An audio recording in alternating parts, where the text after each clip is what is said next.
Hello दोस्तों, आज हम पढ़ाएंगे आपको क्वालकॉम चार्जिंग सेक्शन।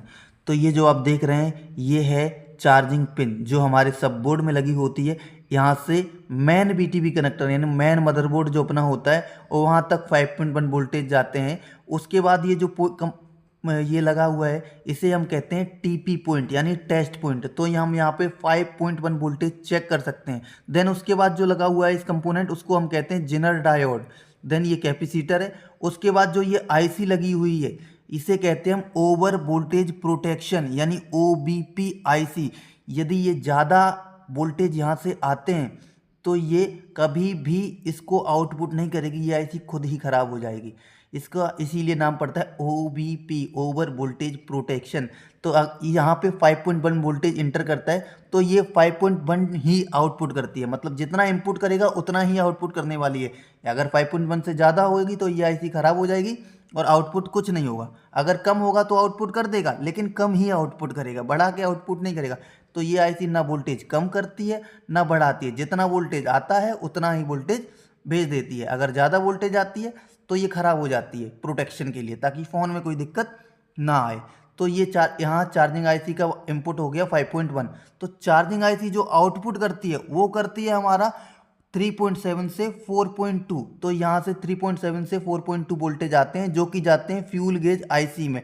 तो फ्यूल गेज जो आईसी होती है, अब परसेंटेज की मान लो प्रॉब्लम आ रही है, 90% पे स्टक हो गया या परसेंटेज शो ही नहीं कर रहा है या 90% पे स्टक हो गया, ना घट रहा है ना बढ़ रहा है। तो वो सारी जो प्रॉब्लम आती हैं वो सारी प्रॉब्लम आती है इससे। तो ये जो रजिस्टर दिख रहा है आप लोग, ये जो लाइन जा रही है इसको कहते हैं SRP यानी सेंस रजिस्टर पॉजिटिव। तो ये जो लाइन और उसके बाहर से जो लाइन आ रही है ये जो लाइन आ रही है ये इसको कहते हैं SRN यानी सेंस रजिस्टर नेगेटिव। तो इस आईसी को कंट्रोल करने का काम कौन करता है? इस आईसी को कंट्रोल करने का काम करता है सीपीयू। किस लाइन के माध्यम से? SCL और SDA।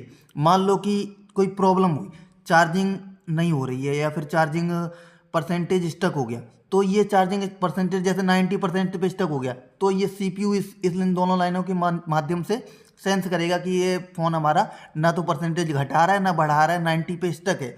तो ये सेंस करने के बाद अपनी डिस्प्ले पे शो कर देगा कि ऐसी ऐसी प्रॉब्लम है कि ना परसेंटेज बढ़ रही है ना परसेंटेज घट रही है। फिर आपको दिखता है कि फिर आप दुकान पे जाते हो या फिर हम करवाते हैं कि भाई ना परसेंटेज बढ़ रही है ना घट रही है। तो ये सीपीयू डिस्प्ले को बताता है, तब आपको पता चलता है कि प्रॉब्लम क्या है। और एक और प्रॉब्लम होती है जिसका नाम होता है BIN मतलब बैटरी इन। वो प्रॉब्लम मैं आपको बोर्नियो में समझाता हूँ। ये देखिए वो प्रॉब्लम क्या होता है। उस प्रॉब्लम में क्या होता है कि जैसे मान लो आपने फ़ोन चार्ज लगाया तो फ़ोन आपका चलेगा, जैसे आपने फ़ोन चार्ज लगाया फ़ोन चलेगा अच्छे से। जैसे ही आपने चार्जर हटाया फिर आपका फ़ोन चालू ही नहीं होगा। फ़ोन चार्ज लगा दोगे फ़ोन चार्ज भी होगा और चालू भी होगा। फ़ोन को चार्जर हटाते ही ना तो चालू होगा और ना ही वो चार्ज तो होगा ही नहीं फिर। देन ये जो देखो यहाँ से बी बस इंटर करा, बी बस इंटर करने के बाद क्या होता है, ये जाता है बीपीएच पे, बीपीएच बनाता है।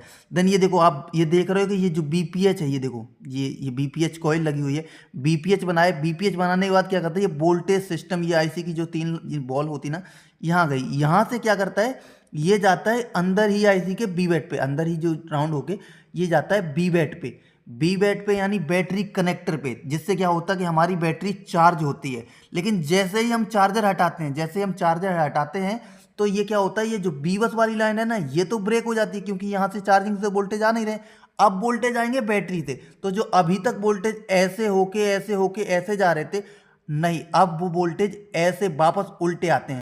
जैसे बैटरी से वोल्टेज आएंगे तो बी बैट से वोल्टेज सिस्टम से बीपीएच, देन पूरे फोन में, तब ऐसे चलता है। तो वो प्रॉब्लम आती है यहाँ से। अभी आपको और जानकारी चाहिए और अभी चार्जिंग सेक्शन में और बहुत सारी चीज़ें हैं जो मैं आपको समझाऊंगा। अभी स्लो चार्जिंग क्या होती है, फेक चार्जिंग क्या होती है, चार्जिंग एरर कैसे आता है, ठीक कैसे करना होता है, बहुत सारी चीज़ें समझाने वाला हूँ। आप बने रहिए हमारे साथ। हमारे इंस्टाग्राम चैनल पे, यूट्यूब चैनल पे जितनी भी चीज़ें हैं आप बता सकते हैं, जो भी जैसी भी आपको, जैसे आपको बेसिक की नॉलेज चाहिए, कंपोनेंट पहचानना नहीं आता तो हम उसकी भी वीडियो बना देंगे। पर आप बने रहिए, वीडियो देखते रहिए और कमेंट में हमें बताते रहिए कि मैं और किस चीज़ की वीडियो बनाएं। आप हमें सजेशन दोगे तो शायद मैं और बेहतर बनूं। Thank you so much sir.